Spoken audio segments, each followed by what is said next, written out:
If you're running a small or medium-sized business, you know you're juggling a million things at once. But what happens when the ball you drop is workplace safety? Today, we're diving into a fantastic guide from Quebec's CNSST that promises to turn safety management from a huge headache into a simple, practical habit. Let's see how it does it. Let's be real for a second. For a lot of business owners, the idea of a safety program feels like this giant, complicated mountain to climb. It just feels like one more bureaucratic thing on a to-do list that's already a mile long. But what if it didn't have to be like that at all? The whole point of this guide is to cut right through that complexity. It takes what feels like a big, tangled mess and straightens it out into a really clear, repeatable process that, honestly, anyone can get the hang of.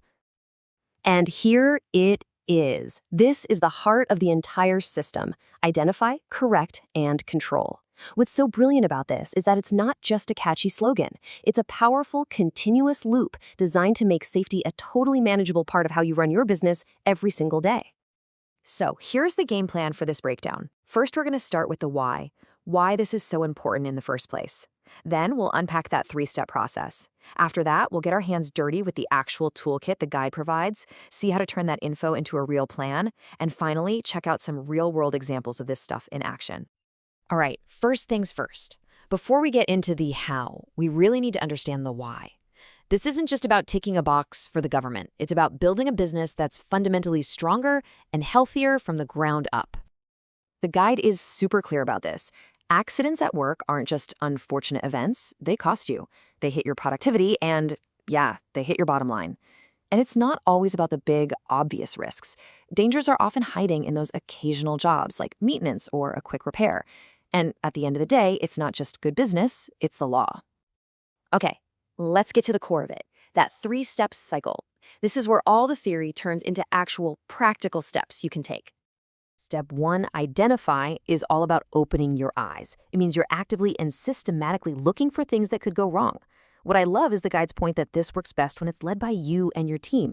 You guys are the ones who know the work inside and out, right? So how do you actually find these things? Well, the guide gives you a bunch of great ideas. Doing regular inspections, really looking at those near misses, and, this is a big one, actually listening to your workers. They are your best resource, period. And, as we'll see, the guide even gives you a special tool to make this whole step way more structured. So once you've spotted a hazard, you move to step 2. Correct. This is where you do something about it. The number one goal is always to get rid of the danger completely.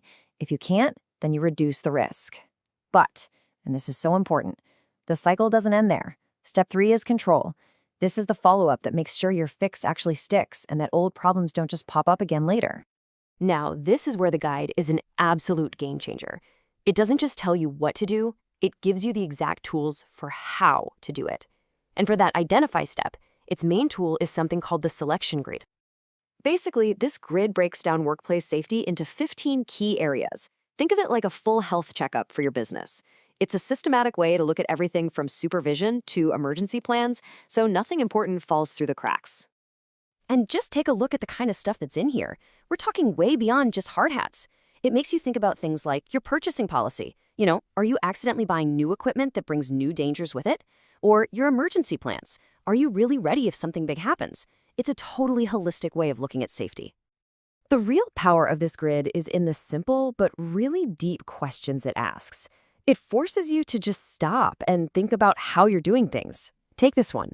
Are my work methods safe? It sounds so basic, right? But when you start to really think about it, what does that even mean? Well, the guide doesn't leave you guessing. It immediately gives you concrete things to look for. It's not abstract theory. It's, do you have a lockout procedure for your machines? Do you have a specific plan for working up high? Do you have a system to keep an eye on people working by themselves? These are the real-world details that actually save lives. Okay, so you've used the grid, you've identified some things you could do better. So, now what? The next step is absolutely crucial. You gotta turn that assessment into a real, honest-to-goodness action plan. For this, the guide gives you another simple tool, the fiche de prévention, or prevention sheet. And the key word here is simple. This isn't about writing some massive 100-page report nobody will ever read. It's about creating a simple plan that's realistic for your business and can change as you go. So what does one of these action plans actually look like? Well, it can be surprisingly straightforward. Let's break down an example that comes right out of the guide. What's so great about this is just how simple it is. You see how it's broken down? You state the problem, plain and simple. Someone's disabling the safety system on a machine. You define a clear action, you assign it to a specific person, the production manager, you give it a deadline, and you include that critical control step, a daily check. It's clean, it's accountable, and you can actually do it. Of course, the real test for any guide is whether it works in the real world, right? For all kinds of different businesses. So let's take a look at just how flexible this whole framework really is. This slide just nails it. It shows you how versatile this whole approach is. For a restaurant, the problem might be about organizing safety, so they form a committee. For a customer service center dealing with angry clients, the answer is panic buttons and training. For a warehouse, it's about fixing the loading dock. The problem is different every time, but the process, identify, correct, control, is exactly the same. It just works. And this right here is probably the most important message in the whole guide. It's a total shift in how you think about safety. Stop seeing it as this separate, scary thing.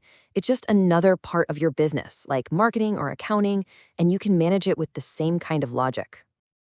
So it really all comes back to this. You don't need a huge budget or a whole department. What you need is to set aside a little bit of time, consistently, to follow this simple, structured cycle. Find the risks, fix them, and make sure they stay fixed. So we'll leave you with this question to chew on. Now that you have this simple framework, what's the very first danger you're going to identify when you walk into your workplace tomorrow? Because really, the process can start right now.